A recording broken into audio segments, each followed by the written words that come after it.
Hello, everyone. Salim Omar here. Welcome to another episode of the CPA Marketing Genius podcast. We've got a special guest for us today. His name is Rob Cook. Rob, welcome. Thank you, Salim. Well, appreciate you inviting me on the show. Yeah, looking forward to this. Rob is a CPA, much like you and me, our listeners, and myself, and he's a CFP. Uh, Rob, why don't you'll do more justice to your backstory than I will. Tell us a little bit about you, your backstory. Yeah, so I have a bit of a windy path, you could say. When I was in school, I actually thought I was going to be a dentist. I got a minor in chemistry, but I got a bachelor's degree in accounting because I thought, you know what, I want to be able to run my practice better one day. And then one day while I was standing up, job shadowing a dentist, I almost fell asleep while I was standing up. And I thought to myself, maybe this is not the best career. So instead, I'm going to choose the exciting career of accounting. Wow. Just kidding. But seriously, so I wound up going forward with my bachelor's, wound up getting a master's in accounting, started working for Ernst & Young, one of the big four accounting firms right out of school. Had a great experience there, but quickly realized that one of the things that I love doing is I love looking forward, not necessarily looking back. And I felt like in the accounting world, so much of what we did was we looked backwards, whether it was reporting on financials, things that had already happened, or reporting on a tax return, something had already happened. I didn't get an opportunity to get involved in a lot more of the consultative side of things and public accounting, but found myself drawn to wealth management and financial planning. I had always had a passion for and a love of personal finance, and something I had just studied on my own, honestly, all through school. And so started to network and move that direction, wound up getting the first level of the CFA, Chartered Financial Analyst, to kind of show that I really meant what I was talking about. Decided I originally started an audit at Ernst & Young, then moved into tax just so that I could kind of get more of that, the skill set that was more applicable on the wealth management side if I was going to be a CPA doing wealth management. And then transitioned to wealth management a few years back at a firm here in the greater Sacramento area where I'm based out of. Wonderful firm. We were acquired this last year by a company by the name of Cap Trust. We're the largest private RIA fiduciary wealth advisors here in the United States. Great firm, love it a lot. And been there, became a CFP, and all the securities and everything else, licenses that goes along with that. Started growing my book of business. And then actually I got approached by a financial technology company, a fintech company doing some software to do, to create financial literacy in more people and to help financial professionals like CPAs, like financial advisors, provide more value to their clients and provide a way to create, get better advice in the hands of more people beyond just, having people with a ton of money to manage. And so felt really passionate about that, explored it a bunch and realized, I think I felt kind of being called to it. So I decided to step out of wealth management, and now I'm doing software sales to financial advisors and CPAs and other, financial service professionals out there. So kind of a windy path, but really enjoyed it. Learned a ton in the process, whether it was business development, growing my own business within the financial planning world within Cap Trust, or now doing sales directly to, B2B sales. It's been quite a process. Learning a bunch. Yeah. I'm enjoying it all along. That's awesome. So from a CPA, from a dentist, potentially a dentist in the account, and then the accounting field work at EY, Mm-hmm. and then financial wealth management, and now more in a sales capacity. Yeah, business development, sales capacity, selling. Like that's a lot of transition, a lot of changes. You could say that. My wife would agree. Perhaps it requires a different skill set. And one of the challenges that CPA firm owners are faced with is the way we've been doing business, the way we've been showing up, providing services. We're getting more and more irrelevant to the marketplace with providing services that are more looking back, tax returns, compliance. It's getting very commoditized. Yeah, especially the rise of things like H&R Block and TurboTax, if you're talking tax specifically. Correct. Yeah, no, definitely. Yeah, and I can see kind of a similar. I mean, you've taken a path where you've changed from one career to another or one position to another. What advice would you give a CPA firm owner that's saying, what, I don't want to change. I've been doing this for 30 years, 40 years, 50 years, or 10 years. I like the way I've been doing things, but I see how difficult business is becoming. What's your advice to them? Well, one thing that I would suggest is something that I actually kind of pulled from the marketing entrepreneur gurus that I've started to kind of learn underneath as I've been trying to grow my book of business. And that is, at the end of the day, business and money follows value. So if we can create more value for our customers, whether that is perceived or tangible or however you want to describe it, if we can create more value, we in turn will get more business. Our customers will refer us more. We will have more opportunities come our way. Life will just be easier if we can provide more value. And so if we feel like we're becoming more commoditized, there are various strategies and things that we can do to uncommoditize ourselves and our services. But at the end of the day, the name of the game is value, right? Provide more value, and everything else will be easier. Yeah. So look at it from a standpoint of what's going to be more valuable to the client. And really, I mean, the way I see it as well, I mean, more value is really coming from a place of being a servant leadership, right? It's being of service to your clients. It's like giving them what they need and want instead of giving them what we want to give them. So it's coming from a place of serving.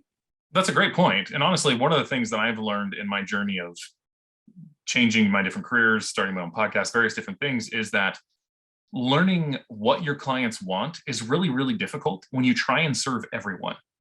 But if you try and actually differentiate yourself and find a niche that you're a bit more passionate about, or something that really just kind of strikes a chord for you, it becomes easier to be that servant leader, like you talked about, to be able to know what it is that they want and either provide that thing or provide something that then fulfills that need or that desire or that want that they have. And it makes your life a lot easier. There's a saying in marketing, if you try to market to everyone, you market to no one. But if you market to one person, you market to that group specifically. They'll know, like, and trust you. They'll love you. They'll become your biggest advocates, and then it'll get out to more people even beyond that. And so I found that lesson is so, so true. If we try and serve everyone, you will serve effectively no one. Because if your customers can't tell the difference between you and the next CPA around the corner, why would they hire you? Or why would they recommend you to someone who has a need? But if you're the pension guy, or you're the S Corp tax return guy, let's say, I'm going really, really niche here, right? Or you are I'm thinking of, totally take a random industry, maybe you're the construction, general engineering CPA guy. Well, then every construction business owner who is a general engineer, does the dirt, the underground, they're going to love you. They're going to recommend you to all their buddies because you can speak their lingo. You will understand them. You'll connect with them more easily. It just makes your whole life easier. So I'd say, definitely. It's all, name of the game is value. And the easiest way to unlock the value is to serve one specific group. Yeah, I love that. That's really, really powerful. Now you've started a podcast. You've got a few things going on now, as you shared with me before we started this podcast. But really, my question is, what's your advice to a CPA firm owner that's got a lot going on? They've got a practice that they're busy. They've got a team of several people, and now they're getting this advice from you and me, start a niche, and of being more valuable. How do they find the time to do that? Well, some people might not like this advice, but my advice is, if it's actually important to you, you'll make time for it. I'm of the personal opinion that the things in life that we actually value are the things that show up on our calendars. So if you want to see what you actually value, look at what you've actually been doing for the last couple of weeks, last month or 6 months, or whatever it is that you want to look at. Where you choose to spend your time is what is most valuable to you. You might profess with your lips that, oh, my family is incredibly important. But I would not step back, time out here. I understand I'm a CPA. I worked the 80-hour plus weeks in public accounting during tax season or, the busy seasons of audits and stuff. I totally get it. But there's a balance and there's a way to go about it where you find a way to put in your calendar those things that are most important to you, period. Right? And so as the owner, if it is truly actually valuable for you to grow your business, if it is actually important to you to develop a niche, to expand and make it more of a lifestyle business and less of a just a all-consuming, you're basically self-employed and you created a job for yourself business, borrowing Robert Kiyosaki's cash flow quadrant there, move from self-employed to actual business owner. If that is actually a priority for you, you will make time for it. But if it's not, and you don't, that's okay. But just know that's your choice. So when people ask me, how do I make time for that? My thing is, well, find out how to make it a higher priority for you, and then you will make time for it. Because, like for me, my health and fitness is one of the most important priorities of my life. So what do? I get up at 4:30, 5 o'clock in the morning most days. I have my morning routine that I follow, that I go through, because that stuff is important to me. I wasn't going to say, well, sleep is more important for me, so therefore I'm going to sleep until 7, and then I'm going to go to my work at 8:30, whatever, 8:30, 9 o'clock, whatever it might be. And then, oh, whoops, I didn't work out again 6 months later, type of thing. No, I make it a priority because it is important to me. And so therefore I'm willing to sacrifice other things to make that thing possible. So if you're a business owner out there and you're feeling overwhelmed and you're feeling like, I don't know how to do this, I don't know how to put some of these marketing things into play, I don't know how to transition from self-employed to business owner and make that transition, I can't do this, I have too much on my plate. Okay, well then I would say, if that is a priority for you, what are you willing to sacrifice to get there? Maybe that means I sacrifice some short-term profits, a few less clients, a few, maybe hire a little bit more staff to cover for me. And so I make a little bit less, I take a little bit less home, but I'm moving in the direction that I actually want to go. What are you willing to sacrifice? What about your pride are you willing to set aside so that you can then have those other things? That's what I would say if anyone asks me that question. Yeah, love that, man. You've got a lot of passion. I can feel it. That's why you said you started a podcast recently or quite some time back, and I can see why it's getting so popular. But let's transition into you. Let's talk about you starting you with your own podcast. How long has it been? Why did you start your own podcast? Yeah, so it's been What's the journey been like? Let's see, it's been about 2.5 years, I think, is what it's been at this point. Maybe just about 2 years. No. We started September of 2019. So September of 2022 would be 3 years. Yeah, so 2.5 years. It's called Contenders Wanted, Meaningful Success Without Sacrificing What's Most Important in Life. So that's probably why a little bit of that passion was coming out, because for me, see. There you go. You got to okay. fight and go for success, but don't sacrifice those things that are most important, whether it's health, family, fit, whatever it might be, your faith. That's for me, those are my big three: faith, family, and health, right? But everyone's got their own.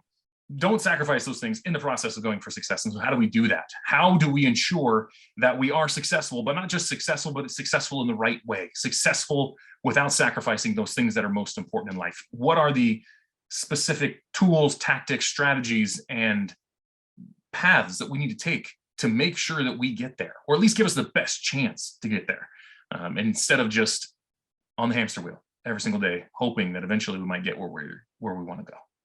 That's what we do. And I love it. I've had 2 seasons so far because I do it all, and I like to kind of have the creative control over it. We have about 40 episodes out at this point, and we're just finishing up season 2, and we'll be starting up season 3 this coming fall. I always give myself the summer off to kind of work on different things and always tweak it and make it a little bit better every year. We should always be improving, right? Now, do you see a podcast as a good tool for a professional, a CPA to start? Is that something that leads to more business? Like, what's the reason that you started your podcast? Yeah. So I started my podcast mid-pandemic. So I guess that was, March 2020. Yeah. So it was September of 2020 is when I started mine. So I guess it's only been 1.5 years. Anyways, started mid-pandemic because I was in the middle of trying to do business development while I was growing my book of business as a financial advisor. And I found that all of a sudden, all the in-person networking events that all the partners in my office had told me that I needed to go to disappeared. I thought, crap. How do I then continue to connect with these people who I've known and made great connections with? How do I maintain the relationship? Yeah, I could have a million Zoom meetings or a million phone calls, but how do I do that at scale? That was the question, because that's exhausting. We already have Zoom fatigue. That's a thing, right? How do I reach them at scale? Not to mention all the potential prospects and clients and COI, everybody. How do I reach them? And I've loved podcasts. I've been listening to podcasts since long before it was cool. 2010 really is when I started listening to podcasts, and I'd always wanted to have my own show. And I decided, you know what, a podcast would be a great medium because it's in their earbuds. It can be while they're on a run, while they're working out, while they're cleaning the house, while they're doing a kind of, brainless task at work. They can be listening to me, connecting with me or my audiences. I can give them something of value and just build that relationship over time.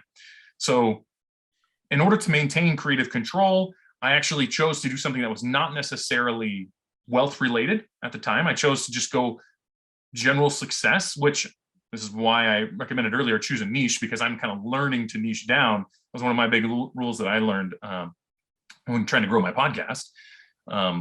And so I just kept it general success for a while.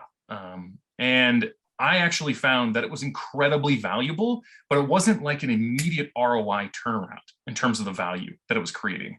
I did find that many people would listen to my podcast who I hadn't talked to in months or years, but they saw me consistently, say, posting on social media. They saw me consistently creating my podcast episodes, and they'd be listening in on them.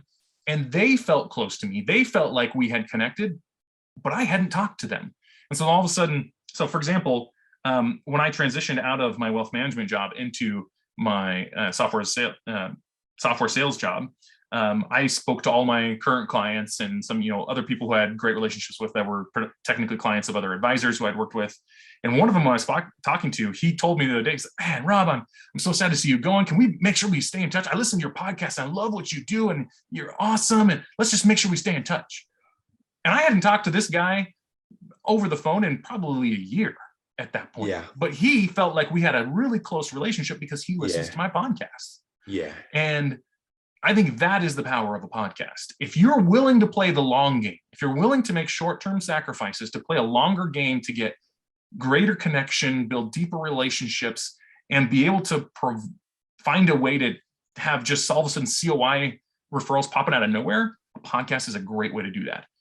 I got one of my biggest referrals as a wealth advisor from a fellow CPA who had been listening to my podcast, seeing some of my social media stuff that I've been doing. I just post every once in a while. I don't do anything crazy. And because she had seen that, she remembered me when an opportunity came up, and then she referred me because she knew that I was a guy that did a certain type of thing. And so that, I think, is the power of being willing to do some of these marketing strategies that scale a bit more. They take a little longer. You got to be willing to invest the time and the energy and the effort, but long-term, the scalability is fantastic. Yeah. Yeah, it's one too many, isn't it? Yes. It's one too many marketing, and any one too many, there's an upfront cost to doing it. When I published my first book, it was a lot of work. I published 4 books, and the other 3 books were lesser work than the first one, but there was still a tremendous amount of work. Yeah. But they serve, they're read by thousands or tens of thousands of people, and so you've got some huge leverage. And podcast is similar. Video podcast, audio podcast, a lot of upfront work, but it serves many people, and that's the beauty about it. And the beauty of it as well is that for a podcast to be effective, I think there's this myth out there that you need to have 100,000 listeners and you got to be the Joe Rogan or the Tim Ferriss of podcasting. It's like, well, no, that's not the case. You can actually be incredibly effective, especially if you have a clearly defined niche of maybe only a few hundred listeners or a couple thousand listeners. But if they know, like, and trust you and just know that you speak to them, they're not going to go anywhere else. There might be $5 million podcasts, but they're speaking to all sorts of other people. You talk to them.